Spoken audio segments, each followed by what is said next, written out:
reality, I'm now fully up to speed on one of the internet's latest Netflix crazes. Today, we're going to be talking about, perhaps just in time for the end of a spooky season, the 8-episode Netflix series Stranger Things. As the directorial debut from the Duffer Brothers, this series, taking place in Indiana in the year 1983, creates some fantastic horror, suspense, and mystery.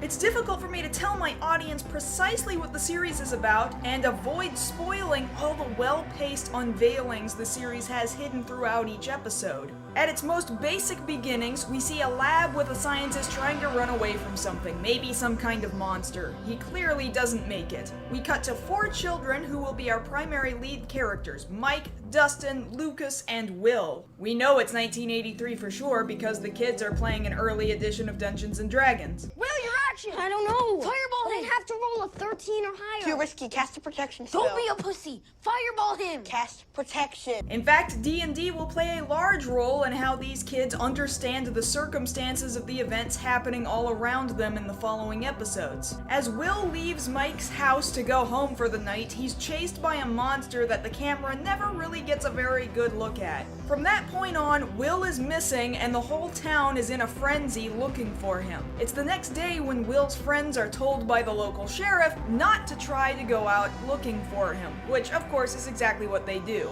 But rather than finding their friend Will, they find a girl whose only name appears to be 11, the same as the number of the tattoo written on her arm. Maybe we can call you L, short for 11. The audience clearly sees that she's escaped from what is probably the same lab we saw at the beginning of the first episode, and we begin to get a sense that there is some correlation between 11, the science facility, the monster running loose, and Will's disappearance. And again, I'm hesitant to give much more away than that, as I feel like doing so would seriously spoil the fun of learning what's up with all the sides of the story and the investigation. So at this point, let's move on to the acting in the series. Winona Ryder is perhaps one of the most notable actors in this series, portraying Will's mother. She's frantic about having lost one of her 2 sons and feels like no one is doing their job in helping her find him. She feels like she has pieces of information that nobody is listening to, and it's clear that if the audience didn't have some of the information, like the rest of the town seems to be unaware of, then we'd likely all think she was completely losing her mind over this grief. I know it sounds crazy. I sound crazy. Yeah. You think I don't know that? It is crazy.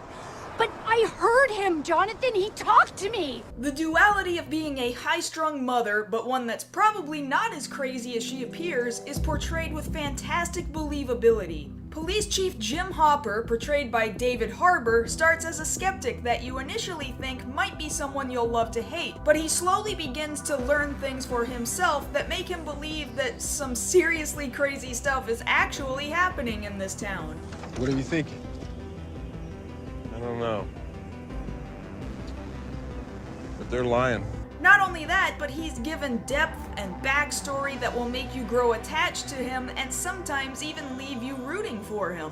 And each of the kids, portrayed by Finn Wolfhard, Gaten Matarazzo, Caleb McLaughlin, Noah Schnapp, and Millie Bobby Brown were all great casting decisions, all with prior work on stage and television, so even for being child actors, they're great at their jobs. Furthermore, the writing is done so well, with somebody clearly remembering what child conversations actually sound like, that it further pushes their interactions to be that much more believable, even in situations where supernatural things are happening around them, where you probably don't have real-life context for kids reacting to these real and terrifying things.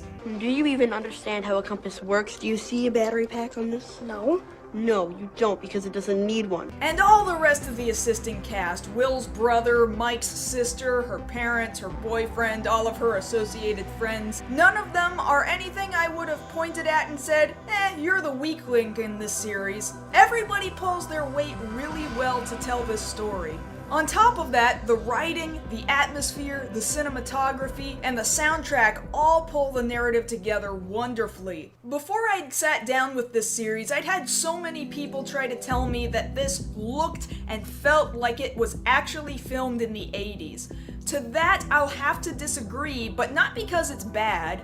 The cinematography is just honestly way too modern to look or feel like it was actually shot in the 80s. Furthermore, perhaps my one and only complaint about Stranger Things may just be that if they wanted this to feel more 80s, they should have used some practical effects in a few places where they chose to use CG instead.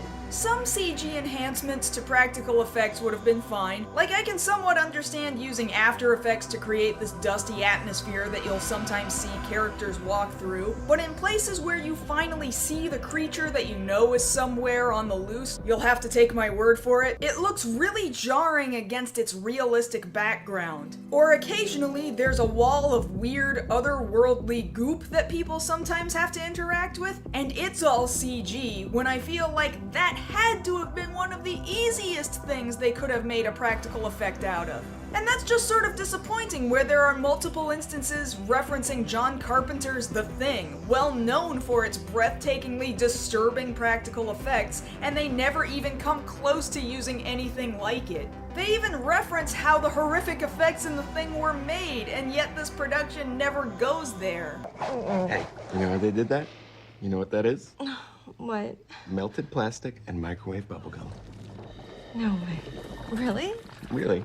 But otherwise, I absolutely believe this thing takes place in the 80s. So much attention to detail was paid in almost every other area, from clothes, to hair and makeup, to cars, to homes, to music and pop culture references. I love the popping grain on the opening title sequence over an electronic synth keyboard soundtrack.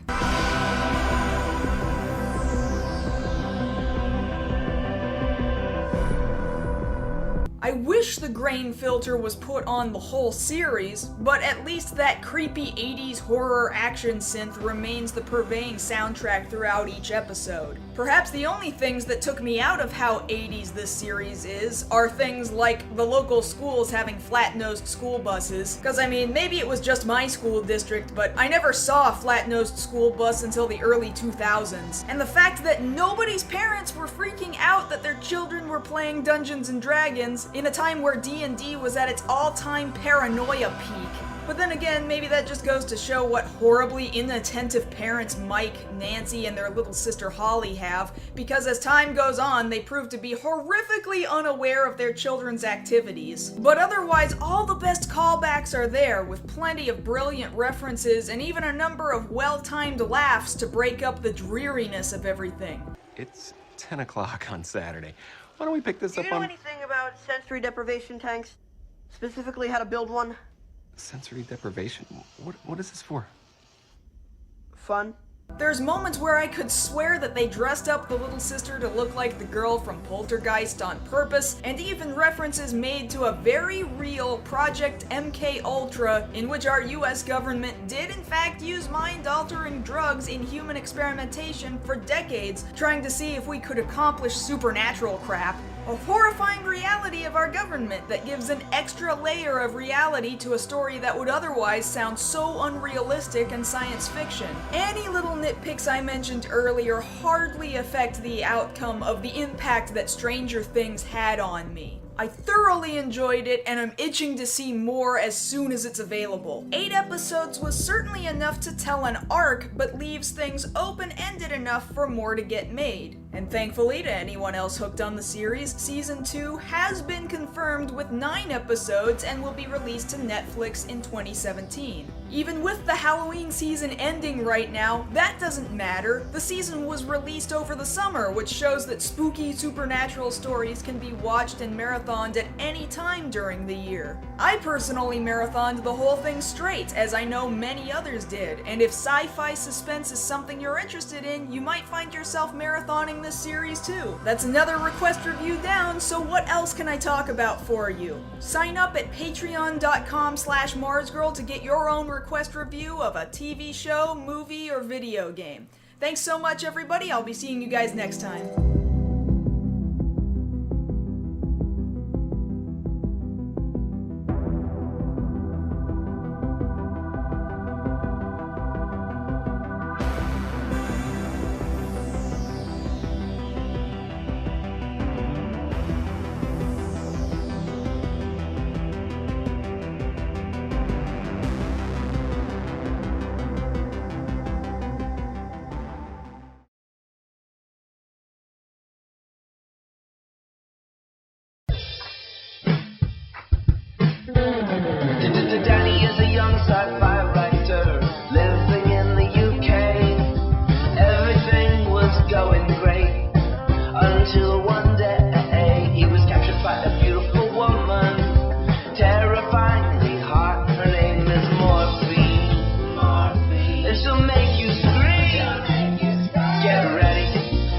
your adrenaline